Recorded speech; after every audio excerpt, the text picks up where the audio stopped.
Mga kahuan, panoorin ang video na ito upang alamin ang pinaka-latest na balita tungkol sa lagay ng panahon at bagyo. Update today. Sa kasalukuyan po ay may binabantayan tayong low pressure area. As of 3 a.m. ay huli itong namataan sa layang 805 kilometers silangan ng katimugang bahagi ng Mindanao. Ang nasabing low pressure area sa ngayon po ay mababa pa rin ang tsansa na ito ay magiging isang ganap na bagyo at nakapaloob ito or embedded sa Intertropical Convergence Zone or ITCZ na nakakaapekto sa Mindanao pati na rin po sa Palawan. Asahan po natin ngayong araw dahil sa epekto ng trough or extension nitong low pressure area pati na rin ng Intertropical Convergence Zone, magiging makulimlim ang panahon at may mga pag-ulan na mararanasan sa Mindanao pati na rin po sa Palawan ngayong araw. Kung makikita po natin dito sa ating latest satellite animation, may mga kaulapan po tayo nakikita na nakakaapekto sa may Mindanao and Palawan area. Meanwhile, itong kumpul na kaulapan na namamataan natin sa may Western Visayas, hindi po natin inaasahan na tatagal yan buong araw. So for Luzon and Visayas area ngayon, magpapatuloy pa rin ang mainit na panahon, especially pagdating ng tanghali hanggang sa hapon. Samantalang sa mga susunod na araw, itong sinasabing low pressure area, inaasahan natin unti-unti po itong lalapit sa ating kalupaan.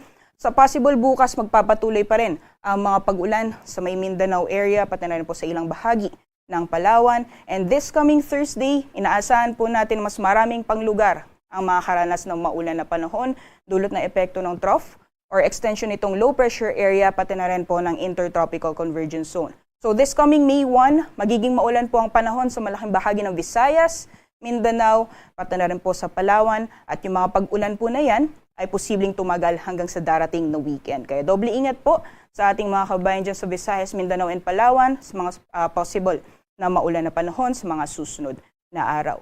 Meanwhile, hanggang sa darating na weekend, dito naman po sa may bahagi ng Luzon, magpapatuloy po ang mainit na panahon, lalong-lalo na pagdating ng tanghali hanggang sa hapon.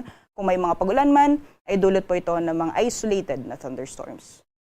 Samantalang ayon naman po sa heat index forecast natin para sa ngayong araw, yung damang init dito po sa Metro Manila ay maaaring umabot ng 40 hanggang 42 degrees Celsius. At yung pinakamataas man po ay posibleng maranasan sa Dagupan City, Pangasinan, maaaring umabot ng 47 degrees Celsius. So besides po dito sa mga areas ng Metro Manila, pati na po ng Dagupan City, Pangasinan, maaaring maranasan pa rin po yung danger levels na heat indices or yung values na 42 hanggang 47 degrees Celsius sa ilang lugar po sa ating bansa, particularly sa 17 lugar dito po sa ating kapuluan.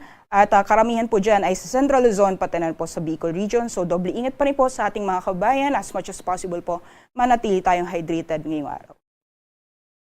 Sa kalagayan naman po ng ating karagatan, wala po tayong babala sa matataas mga pag-alon or gale warning. So asahan pa rin po natin ang banayad hanggang sa katamtaman ng mga pag-alon sa mga dagat baybayin po ng ating bansa. So malaya pa rin po makakalayag ang ating mga kababayan ngayong araw.